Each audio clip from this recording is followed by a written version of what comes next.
അപ്പോസ്തലന്മാരുടെ പ്രവർത്തനങ്ങൾ അധ്യായം 17. തെസലോനിക്കായിൽ അവർ ആംഫിപോളിസ്, അപ്പൊളോണിയ എന്നീ സ്ഥലങ്ങളിലൂടെ യാത്ര ചെയ്ത് തെസലോനിക്കായിലെത്തി. അവിടെ യഹൂദരുടെ ഒരു സിനഗോഗ് ഉണ്ടായിരുന്നു. പൗലോസ് പതിവനുസരിച്ച് അവിടെ ചെന്ന 3 സാബത്തുകളിൽ വിശുദ്ധ ഗ്രന്ഥത്തെ ആധാരമാക്കി അവരോട് സംവാദത്തിലേർപ്പെട്ടു. ക്രിസ്തു പീഡനം സഹിക്കുകയും മരിച്ചവരിൽ നിന്ന് ഉയിർത്തെഴുന്നേൽക്കുകയും ചെയ്യുക ആവശ്യമായിരുന്നുവെന്ന് അവൻ വിശദീകരിക്കുകയും തെളിയിക്കുകയും ചെയ്തു. അവൻ പറഞ്ഞു, ഞാൻ നിങ്ങളുടെ മുമ്പിൽ പ്രഘോഷിക്കുന്ന ഈ യേശു തന്നെയാണ് ക്രിസ്തു. അവരിൽ ചിലർ ബോധ്യം വന്ന് പൗലോസിൻ്റെയും സീലാസിൻ്റെയും കൂടെ ചേർന്നു. ദൈവഭക്തരായ അനേകം ഗ്രീക്കുകാരും നിരവധി കുലീന വനിതകളും അപ്രകാരം ചെയ്തു. എന്നാൽ യഹൂദർ അസൂയപ്പെട്ട് ചില നീചന്മാരെ ഒരുമിച്ച് കൂട്ടി നഗരത്തെ ഇളക്കി. അവർ ജാസന്റെ ഭവനത്തിൽ തള്ളിക്കയറുകയും അപ്പോസ്തലന്മാരെ ആൾക്കൂട്ടത്തിനിടയിലേക്ക് ഇറക്കിക്കൊണ്ടുവരുന്നതിന് പരിശ്രമിക്കുകയും ചെയ്തു. അവരെ കണ്ടെത്താൻ കഴിയാതെ വന്നപ്പോൾ ജാസനെയും ചില സഹോദരന്മാരെയും നഗരാധിപന്മാരുടെ അടുക്കൽ വലിച്ചിഴച്ചു കൊണ്ടുവന്ന് അവർ വിളിച്ചു പറഞ്ഞു, ലോകത്തെ തലകീഴ്മറിച്ച ഈ മനുഷ്യർ ഇതാ ഇവിടെയും വന്നിരിക്കുന്നു. ജാസൻ ഇവർക്ക് ആതിഥ്യം നൽകി. യേശുവെന്ന മറ്റൊരു രാജാവിൻ്റെ പേര് പറഞ്ഞുകൊണ്ട് ഇവരെല്ലാവരും സീസറിൻ്റെ കൽപ്പനകൾക്കെതിരായി പ്രവർത്തിക്കുന്നു. ഇത് കേട്ട നഗരാധിപന്മാരും ജനക്കൂട്ടവും അസ്വസ്ഥരായി. അവർ ജാസനെയും മറ്റുള്ളവരെയും ജാമ്യത്തിൽ വിട്ടയച്ചു. ബെറോയായിൽ രാത്രിയായപ്പോൾ സഹോദരന്മാർ പെട്ടെന്ന് പൗലോസിനെയും സീലാസിനെയും ബെറോയായിലേക്ക് അയച്ചു. അവർ അവിടെ എത്തി യഹൂദരുടെ സിനഗോഗിലേക്ക് പോയി. ഈ സ്ഥലത്തെ യഹൂദർ തെസ്സലോനിക്കായിലുള്ളവരെക്കാൾ മാന്യന്മാരായിരുന്നു. ഇവർ അതീവ താൽപ്പര്യത്തോടെ വചനം സ്വീകരിച്ചു. അവർ പറഞ്ഞത് സത്യമാണോ എന്ന് അറിയുവാൻ വിശുദ്ധ ഗ്രന്ഥങ്ങൾ അനുദിനം പരിശോധിക്കുകയും ചെയ്തിരുന്നു. അവരിൽ പലരും വിശ്വാസം സ്വീകരിച്ചു. കൂടാതെ ഗ്രീക്കുകാരിൽ ബഹുമാന്യരായ പല സ്ത്രീകളും പുരുഷന്മാരും.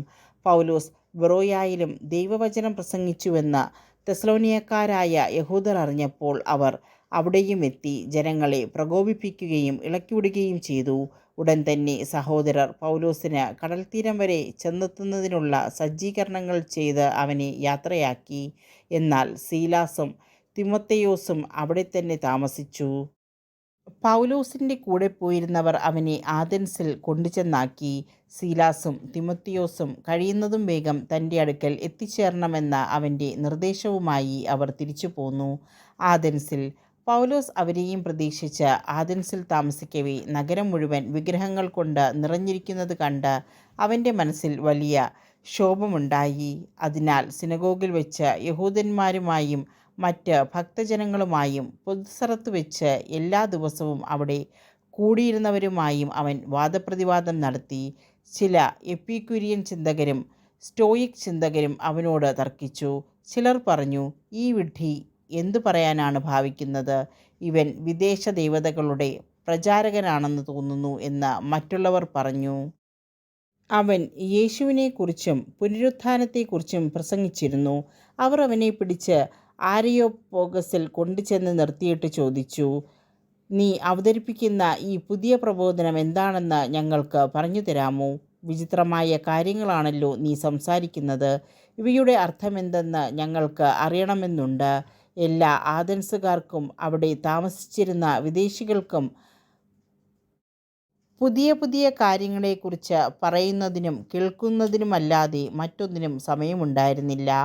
ആരിയോപാഗസിലെ പ്രസംഗം. ആരിയോപാഗസിൻ്റെ മധ്യത്തിൽ നിന്നുകൊണ്ട് പൗലോസ് ഇപ്രകാരം പ്രസംഗിച്ചു, ആഥൻസ് നിവാസികളെ, എല്ലാവിധത്തിലും മതനിഷ്ഠയുള്ളവരാണ് നിങ്ങളെന്ന് ഞാൻ മനസ്സിലാക്കുന്നു. ഞാനിതിലെ കടന്നുപോയപ്പോൾ നിങ്ങളുടെ ആരാധനാ വസ്തുക്കളെ നിരീക്ഷിച്ചു. അജ്ഞാത ദേവന് എന്ന് എഴുതിയിട്ടുള്ള ഒരു ബലിപീഠം ഞാൻ കണ്ടു. നിങ്ങൾ ആരാധിക്കുന്ന ആ അജ്ഞാതനെക്കുറിച്ച് തന്നെയാണ് ഞാൻ നിങ്ങളോട് പ്രസംഗിക്കുന്നത്. പ്രപഞ്ചത്തെയും അതിലുള്ള സകലത്തെയും സൃഷ്ടിച്ചവനും സ്വർഗത്തിൻ്റെയും ഭൂമിയുടെയും കർത്താവുമായ ദൈവം മനുഷ്യനിർമ്മിതമായ ആലയങ്ങളിലല്ല വസിക്കുന്നത്. അവിടുത്തേക്ക് എന്തെങ്കിലും ആവശ്യമുണ്ടായിട്ടല്ല മനുഷ്യകരങ്ങളിൽ നിന്ന് അവിടുന്ന് ശുശ്രൂഷ സ്വീകരിക്കുന്നത്. കാരണം അവിടുന്ന് തന്നെയാണ് എല്ലാവർക്കും ജീവനും ശ്വാസവും മറ്റ് സകലതും പ്രദാനം ചെയ്യുന്നത്. ഭൂമുഖം മുഴുവൻ വ്യാപിച്ചു വസിക്കാൻ വേണ്ടി അവിടുന്ന് ഒരുവനിൽ നിന്ന് എല്ലാ ജനപദങ്ങളെയും സൃഷ്ടിച്ചു. അവർക്ക് വിഭിന്ന കാലങ്ങളും വാസഭൂമികളും നിശ്ചയിച്ചു കൊടുത്തു. ഇത് അവർ ദൈവത്തെ അന്വേഷിക്കുന്നതിനും ഒരുപക്ഷേ അനുഭവത്തിലൂടെ അവിടുത്തെ കണ്ടെത്തുന്നതിനും വേണ്ടിയാണ്. എങ്കിലും അവിടുന്ന് നമ്മിലാരിലും നിന്നും അകലെയല്ല. എന്തെന്നാൽ അവിടുന്നിൽ നാം ജീവിക്കുന്നു, ചരിക്കുന്നു, നിലനിൽക്കുന്നു. നാം അവിടുത്തെ സന്താനങ്ങളാണ് എന്ന് നിങ്ങളുടെ തന്നെ ചില കവികൾ പറഞ്ഞിട്ടുണ്ടല്ലോ. നാം ദൈവത്തിൻ്റെ സന്താനങ്ങളാകയാൽ മനുഷ്യൻ്റെ ഭാവനയും ശില്പവിദ്യയും ചേർന്ന് സ്വർണത്തിലും വെള്ളിയിലും കല്ലിലും കൊത്തിയെടുക്കുന്ന പ്രതിമ പോലെയാണ് ദൈവരൂപമെന്ന് വിചാരിക്കരുത്. അജ്ഞതയുടെ കാലഘട്ടങ്ങളെ ദൈവം കണക്കിലെടുത്തില്ല. എന്നാൽ ഇപ്പോൾ എല്ലായിടത്തുമുള്ള സകല ജനങ്ങളും പശ്ചാത്തപിക്കണമെന്ന് അവിടുന്ന് ആജ്ഞാപിക്കുന്നു. എന്തെന്നാൽ താൻ നിയോഗിച്ചിരിക്കുന്ന ഒരു മനുഷ്യൻ വഴി ലോകത്തെ മുഴുവൻ നീതിയോടെ വിധിക്കാൻ അവിടുന്ന് ഒരു ദിവസം നിശ്ചയിച്ചിരിക്കുന്നു. ആ മനുഷ്യനെ മരിച്ചവരിൽ നിന്ന് ഉയർപ്പിച്ചുകൊണ്ട് അവിടുന്ന് ഇതിന് ഉറപ്പ് നൽകിയിട്ടുമുണ്ട്. മരിച്ചവരുടെ പുനരുത്ഥാനത്തെപ്പറ്റി കേട്ടപ്പോൾ ചിലർ അവനെ പരിഹസിച്ചു. എന്നാൽ ചിലർ പറഞ്ഞു, ഇവയെക്കുറിച്ച് നിന്നിൽ നിന്ന് ഞങ്ങൾ പിന്നീടൊരിക്കൽ കേട്ടുകൊള്ളാം. അങ്ങനെ പൗലോസ് അവരുടെ ഇടയിൽ നിന്ന് പോയി. എന്നാൽ കുറേ ആളുകൾ അവനോട് ചേർന്ന് വിശ്വാസം സ്വീകരിച്ചു. അരയോപാഗസുകാരൻ ഡയനീഷ്യസും ദമാറിസ് എന്നു പേരുള്ള സ്ത്രീയും മറ്റു ചിലരും അക്കൂട്ടത്തിലുണ്ടായിരുന്നു.